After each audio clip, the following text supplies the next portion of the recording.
Doctor Shukla ने स्वीकृति में सिर हिला दिया। तो फिर बिनती के बारे में का कहत हो? आगंतुक टाल दिया जाए ना? बुआ जी ने पूछा। हाँ हाँ, डॉक्टर शुक्ला ने विचार में डूबे हुए कहा। तो फिर तुम ही इन जूता पिटाऊ बड़नक्कू से कह दियो आए के कल से हमरी छाती पर मूंग दलत है। बुआ जी ने चंदर की ओर किसी को निर्देशित करते हुए कहा और चली गई। चंदर चुपचाप बैठा था। जाने क्या सोच रहा था? शायद कुछ भी नहीं सोच रहा था, मगर फिर भी अपनी विचार शून्यता में ही खोया हुआ सा था। जब डॉक्टर शुक्ला उसकी ओर मुड़े और कहा चंदर, तो फिर एकदम से चौंक गया और जाने किस दुनिया से लौट आया। डॉक्टर साहब ने कहा, अरे तुम्हारी तबीयत खराब है क्या? नहीं तो, एक फीकी हंसी हंसकर चंदर ने कहा। तो मेहनत बहुत कर रहे होगे।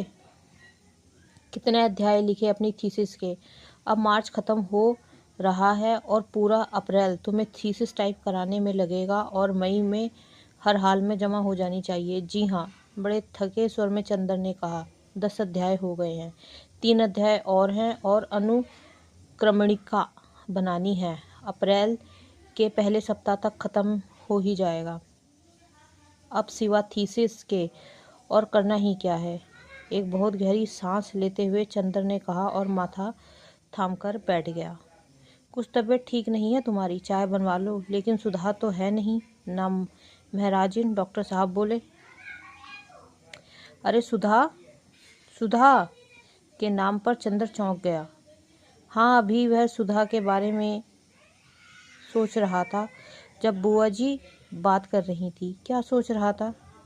देखा उसने, याद करने की कोशिश की पर कुछ याद ही नहीं आ रहा था। पता नहीं क्या सोच रहा था, पता नहीं था।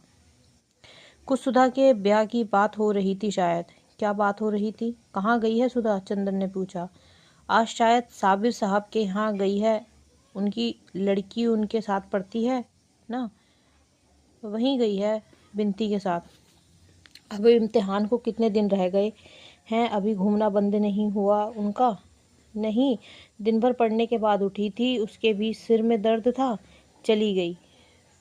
घूम फिर लेने दो बेचारी को, अब तो जा ही रही है, डॉक्टर शुक्ला बोले, एक हंसी के साथ जिसमें आंसू छलके पड़ते थे।